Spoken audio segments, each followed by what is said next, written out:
Selamat pagi anak-anak. Hari ini bertemu kembali bersama Bapak dalam pelajaran pendidikan agama Hindu dan budi pekerti. Semoga anak-anak Bapak jumpai dalam keadaan sehat walafiat walaupun berada di tengah-tengah COVID-19.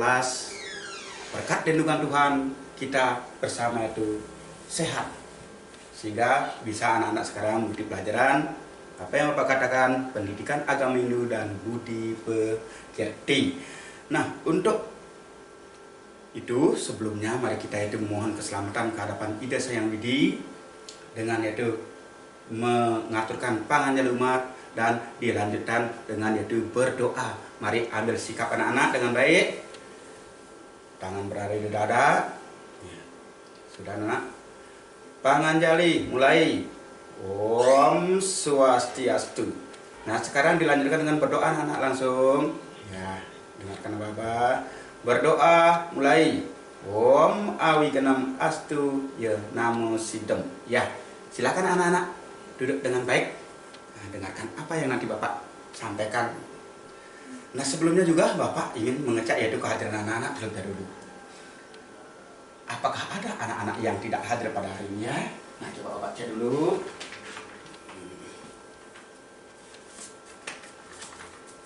Ya, rasa-rasanya semua hadir kan? Nah, kalau begitu, pembelajaran pada hari ini bisa Bapak langsungkan dengan ada keterangan absen di sini. Nihil ya, nihil ya. Ya, nihil semua hadir.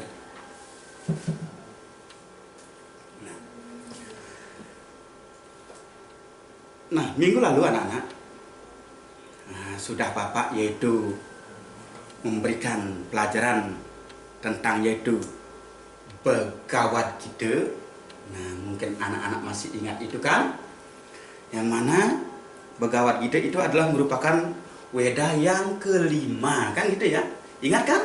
Oh iya, ya ingat ya. Bagus sekali. Terdiri dari berapa bab katanya itu? Iya, terdiri dari 18 bab.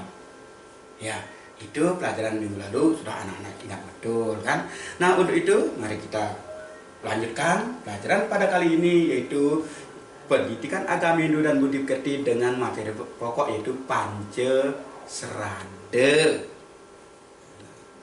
Adapun tujuan yang ingin dicapai pada pembelajaran ini anak-anak, setelah nanti anak-anak mengikuti pembelajaran ini, maka tujuan yang ingin dicapai yaitu satu, menyebutkan pengertian Pancasrada. Yang nomor dua, yaitu menyebutkan bagian-bagian dari Pancasrada.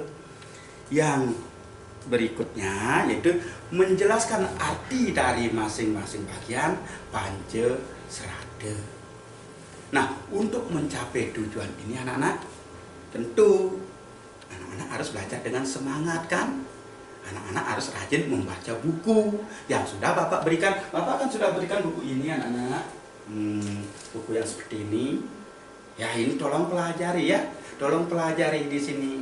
Ya, coba Bapak kasih tahu dulu anak-anak bahwa pelajaran Pancasrada itu berada di halaman 19.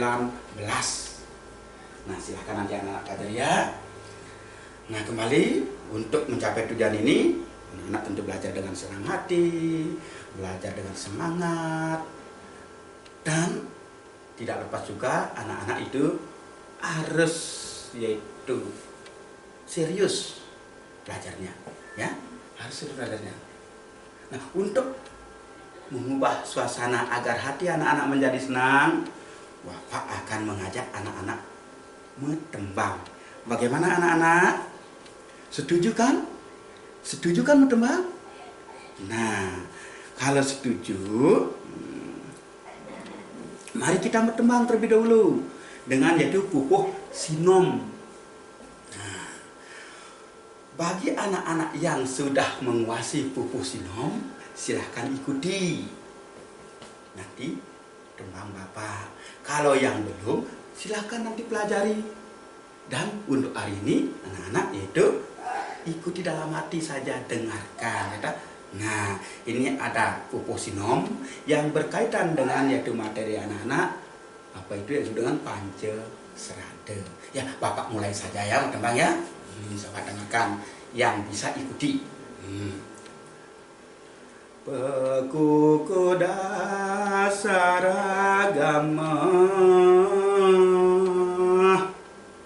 Pancasrada neka puji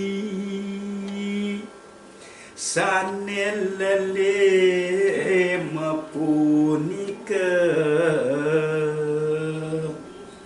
Brahma sane kaping siki Atma sane kaping kalih kaping karma kaping telu mungguh samsarane kaping 4 moksa kaping 5 sami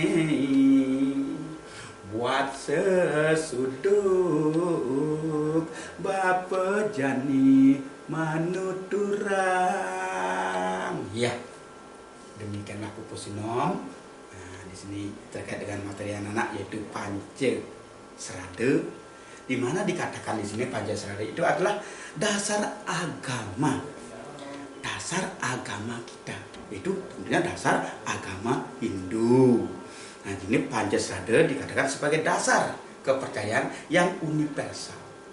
Jadi berarti Pancasrada ini sudah ada sejak dulu kala, yang terjadi yaitu turun menurun. Kita menerima dari orang tua kita. Sudah bahwa orang tua kita dulu sudah yaitu melaksanakan apa itu yang disebut dengan Pancasrada. Nah, sekarang mari kita cermati apa sih sebenarnya pengertian daripada Pancasrada tersebut. Nah, apa pengertian Pancasrada? Pancasrada ini berasal dari 2 kata dulu, bedakan dulu, misalkan ada kata panca dan ada kata serada. Apa sih itu artinya panca? Nah, panca ini sudah anak-anak dengar sehari-hari malahan kan? Apa sebenarnya itu arti panca? Nah, siapa tahu sekarang. Nah, sekarang Bapak berikan yang anak-anak lakukan sehari, ada itu disebut dengan Pancasila. Coba siapa bisa menunjukkan bagian-bagian Pancasila? Nah, terkait dengan kata panca dan nantinya dalam Pancasila. 1. Ketuhanan yang Maha Esa. 2. Kemanusiaan yang adil dan beradab. 3. Persatuan Indonesia. 4. Kerakyatan yang dipimpin oleh hikmat kebijaksanaan dalam permusyawaratan perwakilan. 5. Keadilan sosial bagi seluruh rakyat Indonesia. Jadi berbicara masalah Pancasila ada 5 bagian-bagiannya anak-anak. Sekarang panca dalam Pancasrada tentunya juga 5 nanti artinya. Yang lain lagi apa? Sekarang contohnya seperti yaitu yang disebut dengan Pancawara. Nah, coba panca, berisi kata panca, Pancawara ini. Nah, berapa bagiannya itu? 1. Humanis. 2. Paim. 3. Pon. 4 wage, 5 kliwon. Jadi 5 juga kan? 5 juga ini. Jadi Pancawara berarti 5 wewaran. Tuh. Lain daripada itu lagi, apa lagi anak-anak? Apa lagi? Coba ingat-ingat lagi. Nah, Bapak kasih tahu dalam yaitu melaksanakan jaru. Ada juga jaru Pancasrada. Nah, di sana menggunakan jaru yaitu 5 jenis ayam, 5 warna ayam. Nah, sepertinya bagaimana?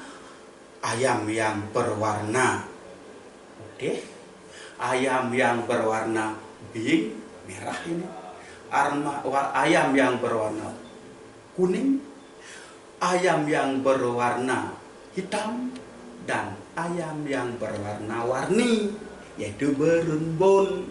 juga 5 ada. Nah, dengan demikian, jadi Bapak kita dapat kita tarik kesimpulannya bahwa panca itu artinya 5. Panca itu artinya 5. Ngerti anak-anak sekarang? Ya, ya. Nah sekarang serada. Apa sih arti kata serada? Nah, serada di sini artinya keyakinan atau kepercayaan. Nah, jadi dengan demikian nih, panca serada berarti 5 keyakinan atau kepercayaan yang menjadi dasar, yaitu umat Hindu, yang mendasari umat Hindu. Ini sangat-sangat penting, kepercayaan ini, yang nantinya dari kepercayaan ini akan menimbulkan kebahagiaan, akan menimbulkan ketenangan. Nah, seperti contohnya anak, bagaimana umpamanya kalau anak-anak tidak percaya terhadap tetangga. Nah, itu umpamanya, apakah menjadi tenang? Tidak percaya ini apakah menjadi tenang? Tentunya tidak. Akan menjadi yaitu ruwet dalam pikiran anak, tidak tenang. Kalau anak-anak tidak percaya dengan tetangga, umpamanya anak-anak curiga bahwa tetangga itu nanti bisa mencuri, kan tidak percaya namanya. Nah, dengan ketidakpercayaan seperti itu, anak-anak begitu akan keluar rumah berpikir, aduh saya kalau nanti saya keluar rumah, kosong rumah saya, tetangga itu nanti mencuri, tetangga itu nanti mengambil barang saya. Nah, jadi kan tidak tenang, tidak bahagia. Tapi bagaimana kalau percaya? Makanya kepercayaannya sangat penting untuk membahagiakan kita. Percaya tetangga, ya walaupun keluar tidak pikir apa lagi, keluarlah. Tidak ada pikiran dalam hati bahwa tetangga itu akan mencuri barang-barang kita, tidak. Itu percaya, yakin. Begitu juga contoh lain, bagaimana kalau diri kita tidak dipercayai oleh orang lain? Sepertinya, baru kita berjalan-jalan sudah diintai. Nah, istilah paling inti puja dimari. Karena apa? Dia tidak percaya kepada kita. Apalagi kita mau meminjam uang kek, meminjam barang kek, kalau sudah ada unsur tidak percaya, makanya akan tidak bahagia. Tapi kalau dipercaya, kemanapun kita pergi kan enak. Nah, enak kita. Tidak ada orang yang boleh dikatakan akan mencurigai kita hal yang bukan-bukan. Makanya kepercayaan ini nantinya akan menuju kebahagiaan anak sebagai dasar agama. Nah, dalam materi sekarang ini apa yang disebut dengan panca serada itu, yang artinya 5 keyakinan atau kepercayaan yang dimiliki oleh umat Hindu. Nah, sekarang apa-apa itu? Apa bagian-bagiannya itu? Bagian-bagian daripada panca serada ini ada yang disebut dengan Widi Tattwa atau Widi Serada, yaitu keyakinan terhadap adanya Sang Hyang Widi dengan berbagai manifestasinya. Nah, jadi sejak dulu kala, apa katakan sudah tadi, kita sudah mempunyai keyakinan terhadap ide Sang Hyang Widi Wasa atau Tuhan Yang Maha Esa. Yang mana kita yakini bahwa Tuhan itulah pencipta alam semesta beserta dengan isinya. Yakin kan anak-anak? Kalau tanpa ada Sang Hyang Widi siapa? Apa jadinya kita? Makanya kita yakini bahwa Sang Hyang Widi lah yang menciptakan alam semesta ini beserta dengan isinya. Begitu juga kita termasuk diciptakan oleh Sang Hyang Widi. Nah, dengan kemurahan Sang Hyang Widi, Sang Hyang Widi itu sangat murah artinya. Maha pengasih, maha penyayang. Nah, sehingga beliau menciptakan alam semesta ini demi untuk kepentingan kita, demi untuk kepentingan ciptaannya juga. Maka dikatakan Sang Hyang Widi itu maha pemurah, maha pengasih, dan maha penyayang. Percaya kan kita?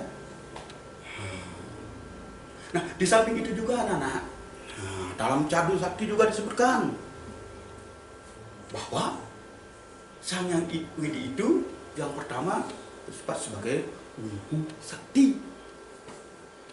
Sang Hyang Widi itu maha besar, maha ada di mana-mana. Semua ruangan ini terpenuhi oleh beliau. Kita yakin itu memang benar adanya demikian.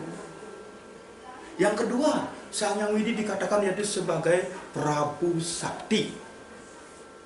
Nah, dalam keadaan sebagai Prabu Sakti di sini, Sang Hyang Widi itu maha kuasa menciptakan alam ini bagaimanapun kehendak beliau, berkuasa menciptakan alam beserta isinya ini. Nah, di samping itu juga yang ketiga ada sebenarnya Jenana Sakti. Tuhan itu maha tahu, kita yakini betul. Semua yang ada di alam ini diketahui oleh Tuhan. Baik itu kejadian yang sudah lampau atau kejadian yang sekarang dan kejadian akan datang, itu diketahui oleh Tuhan. Sifat-sifat manusia, tingkah laku manusia yang mampu menyembunyikan dirinya sendiri untuk berbuat, tapi Tuhan itu tahu. Tuhan itu tahu. Walaupun teman kita tidak mengetahui, Tuhan yang tahu. Itu. Yang terakhir lagi yang dalam Cadu Sakti disebut sebagai Kriya Sakti. Dia maha karya. Ya, coba bayangkan. Adakah yaitu manusia mampu memadai daripada karya-karya Sang Hyang Widi? Tentunya tidak, ya kan? Bagaimana kita membuat alam seperti ini? Bisakah? Kan tidak bisa. Hanya Tuhan yang mampu mengerjakan. Begitu air yang banyak, begitu danau, begitu matahari bersinar, manusia tidak bisa seperti itu. Maka Tuhan dikatakan sebagai maha karya. Demikianlah kepercayaan kita terhadap yaitu Sang Hyang Widi. Nah, sekarang bagaimana yaitu tentang kemanunggalan Sang Hyang Widi. Sang Hyang Widi ini sebenarnya tunggal, satu. Tetapi di sana ada berbagai manifestasinya. Nah, dalam Weda disebutkan bahwa Ekam Sadwipra Bahude Wadan Tiagnim yang 6 Matari Swanam, yang artinya hanya orang bijaksana menyebutkan bahwa Tuhan itu sebagai Yama.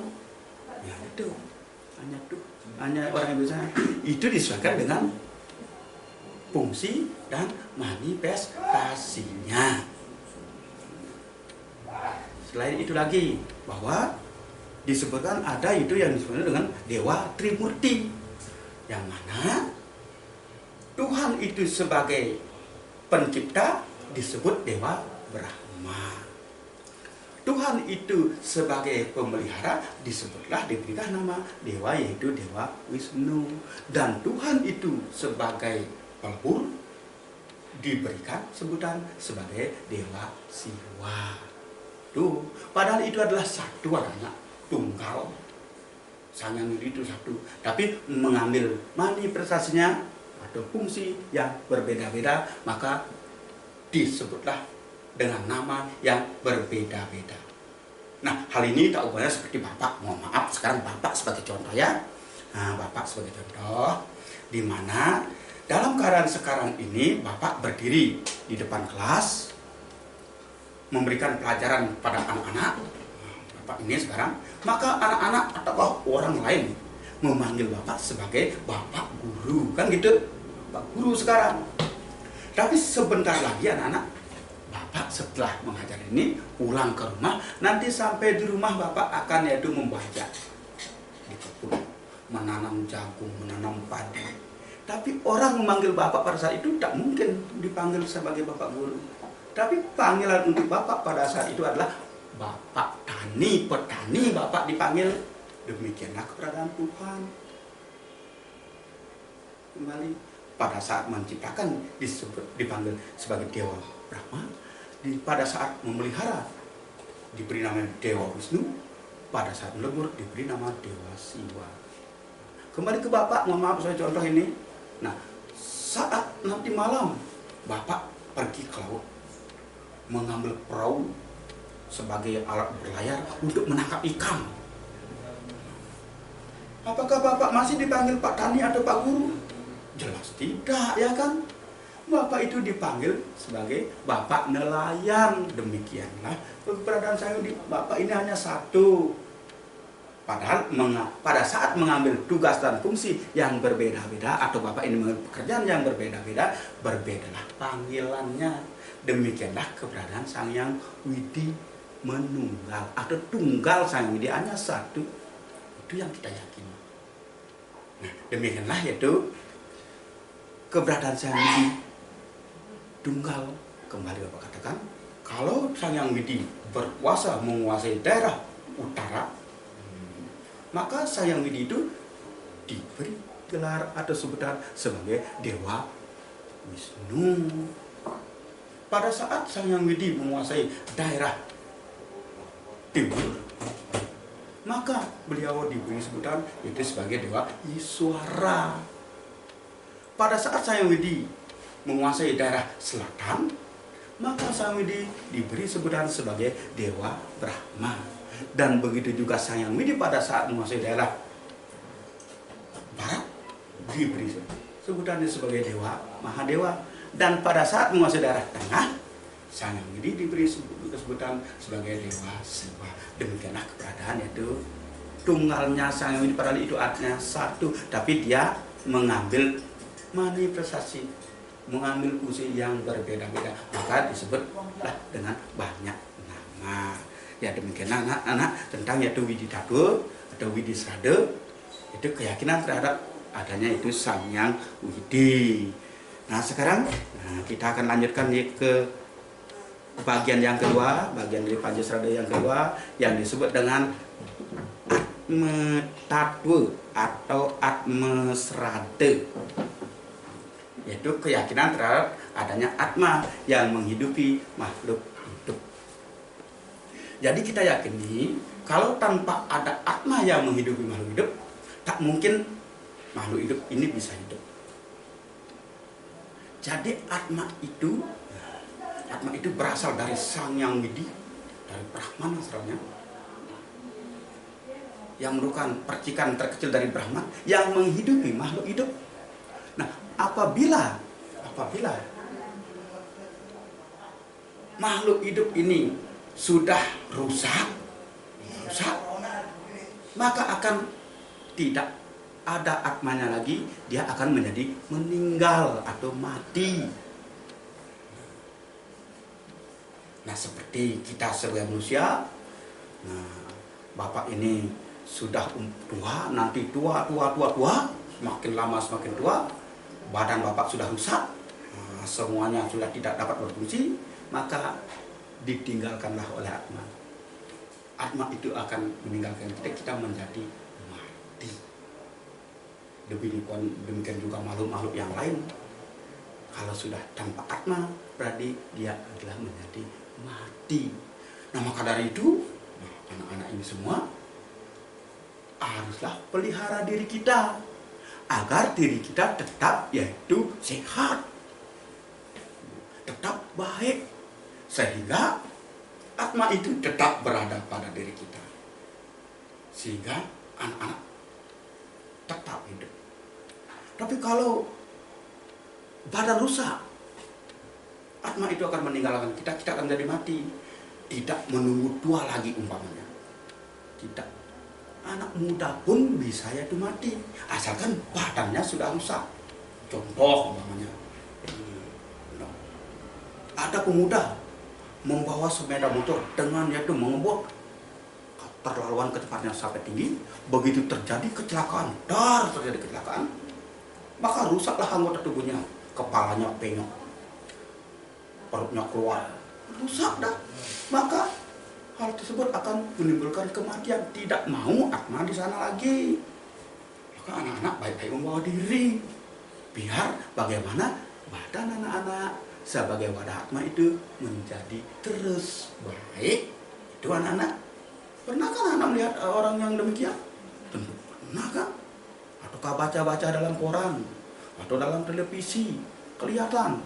Orang yang badannya rusak ditinggalkan oleh Atma, mati dia. Nah, itu. Nah, demikian. Nah, kembali Bapak tadi katakan bahwa Atma itu bersumber dari Brahman, asalnya.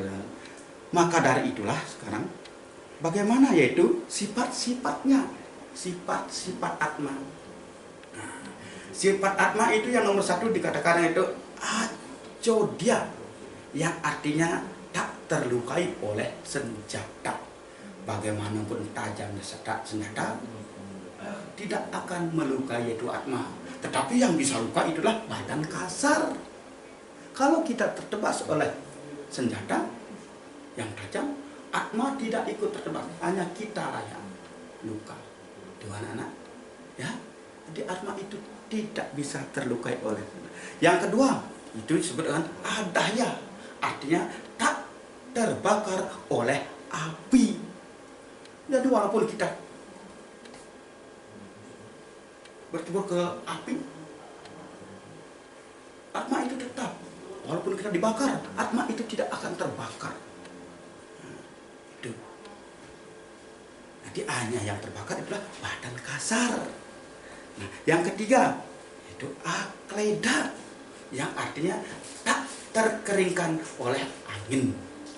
Yang terkena anak kembali badan kasar yang terkeringkan. Atma itu tidak. Yang keempat ada sebenarnya acesya, tak terbasahkan oleh air. Walaupun kita kehujanan basah kuyup, Atma itu tidak terbasahkan. Hanya yang terbasahkan kita sampai menggigil. Atma itu tidak bisa basah oleh air. Yang kelima ada disebut Atma itu dikatakan bersifat nitya, yang artinya abadi, ya abadi, kekal abadi.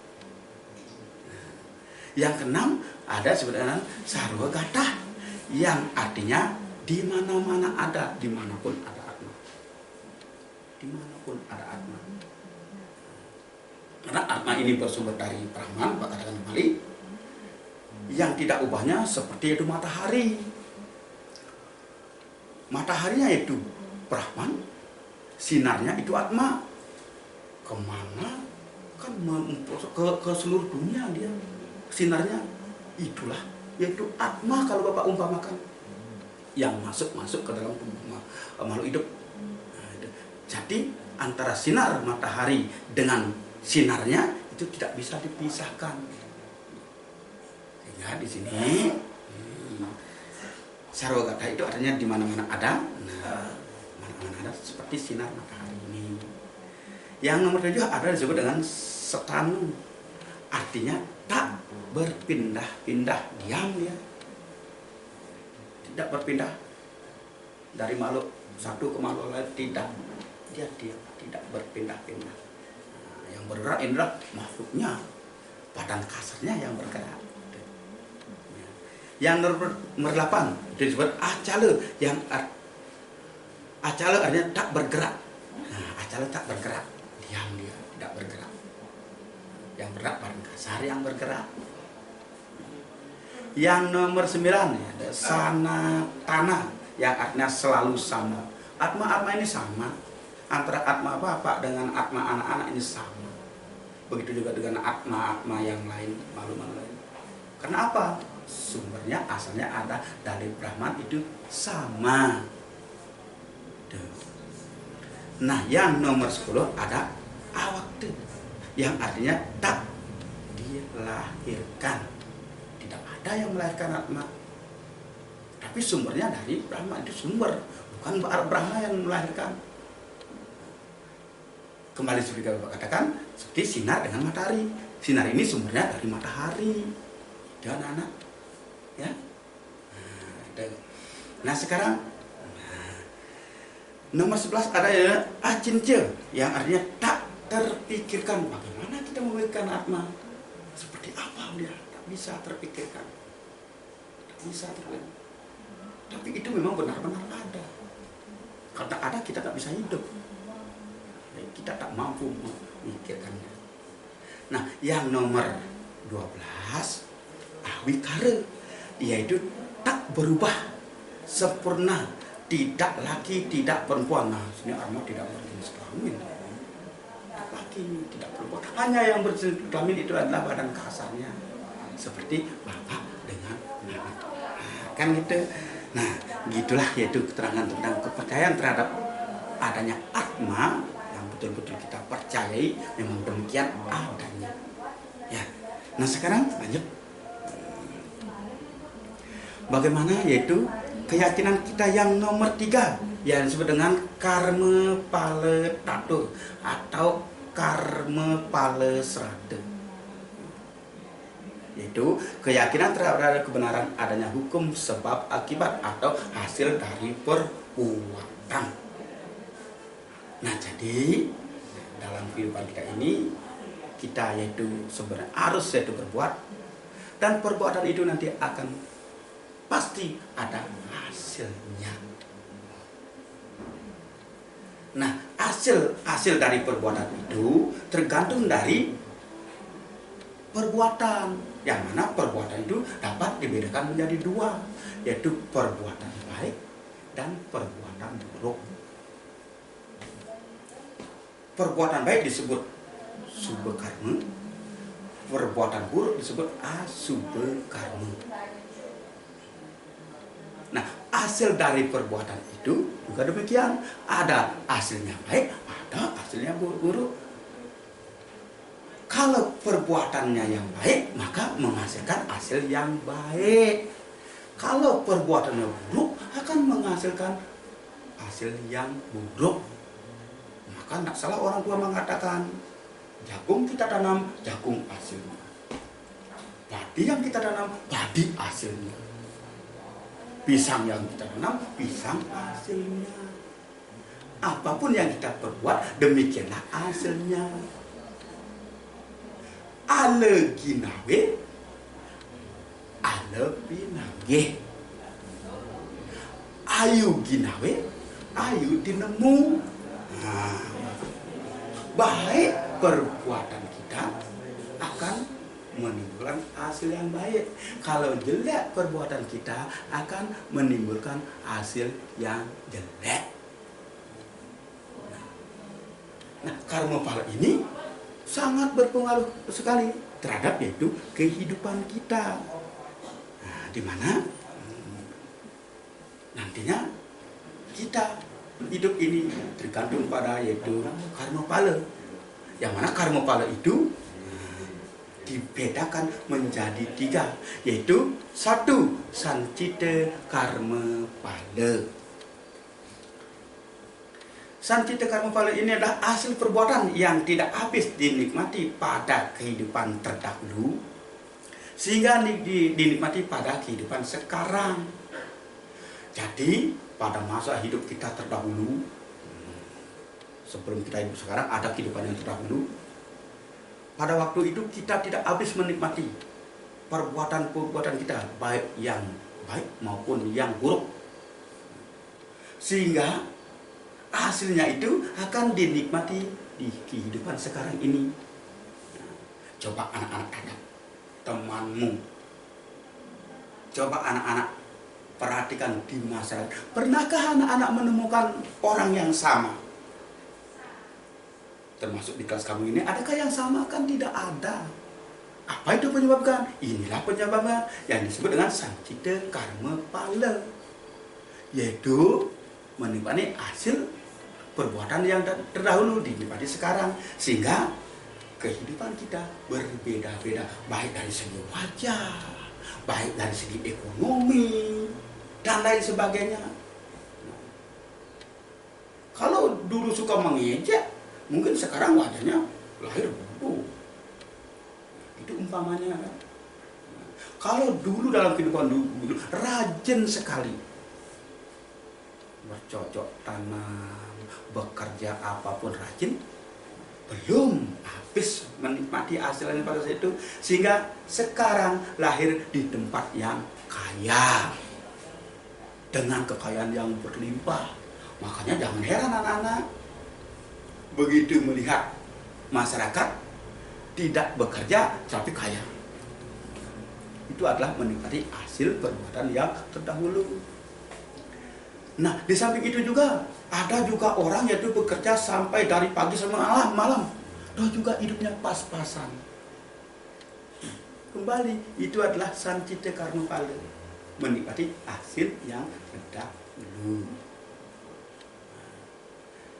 Nah, sekarang dilanjutkan ke yang nomor 2, yaitu prarabdha karma pala.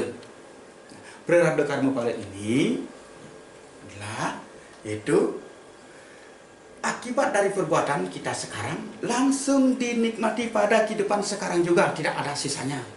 Nah, sekarang anak-anak yaitu bercocok tanam, mau nanam padi, menanam jagung, lagi 6 bulan hasil kita nikmati. Itulah yang disebut karma pala. Sekarang kita berbuat baik, membantu teman, sehingga bagaimana kita dimudahkan dalam kehidupan, diberikan oleh Tuhan karena kita suka membantu. Itu hasilnya sudah sekarang dinikmati. Begitu juga kalau mencuri. Nah, sekarang mencuri, anak-anak bisa berpaling sampai tidak diketahui, tapi lagi 3 bulan ada curiga, diambil sampai ke kantor polisi, dihukum anak-anak. Nah, itu adalah prarabdha juga yang disebut dengan karma pala cicih juga prarabdha ini. Jadi dinikmati pada saat kehidupan sekarang berbuat, sekarang dinikmati. Nah, itulah yang disebut dengan prarabdha karma pala. Yang nomor 3, bagian dari karma pala ini ada yang disebut dengan yaitu kriyamana karma pala, yaitu hasil perbuatan yang tidak dinikmati pada saat berbuat sehingga dinikmati pada kehidupan berikutnya. Nah, sekarang anak-anak berbuat ini tapi tidak sempat menikmati. Tidak sempat. Anak-anak akan umpamanya begitu menanam belum menikmati hasilnya sudah meninggal. Nanti hasilnya itu akan dinikmati pada kehidupan yang akan datang. Nah, sepertinya umpamanya anak-anak sekarang menanam pohon kelapa belum habis dinikmati, sudah nantinya sampai di kehidupan yang akan datang, anak-anak akan hidup lahir di tempat orang yang punya kelapa banyak. Demikianlah contohnya. Ya. Nah, demikian yaitu keberadaan daripada karma pala.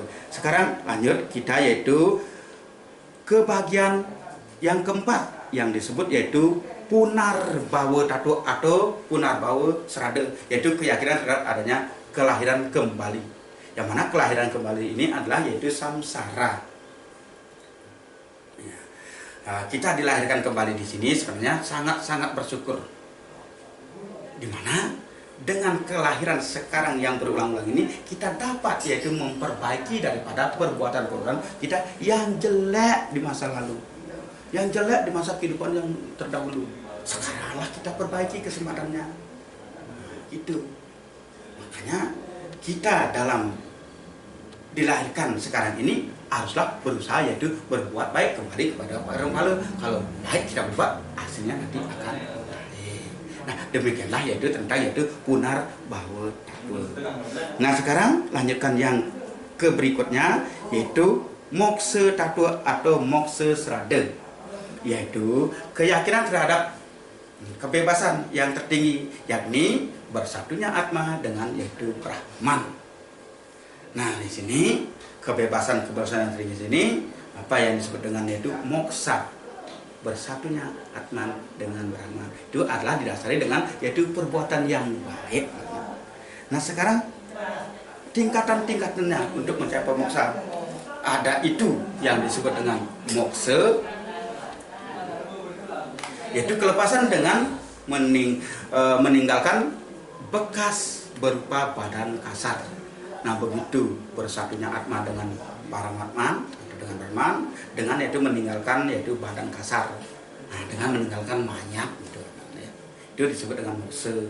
Kalau nomor 2 itu adimoksa, kelepasan dengan meninggalkan bekas yaitu berupa abu. Nah, pada saat meninggal, karena itu orang berbuat baik bisa mencapai itu Brahman, maka yang ditinggalkan itu adalah abu. Jadi orang tersebut mampu membakar dirinya sendiri sehingga pada saat meninggal dia hanya meninggalkan abu.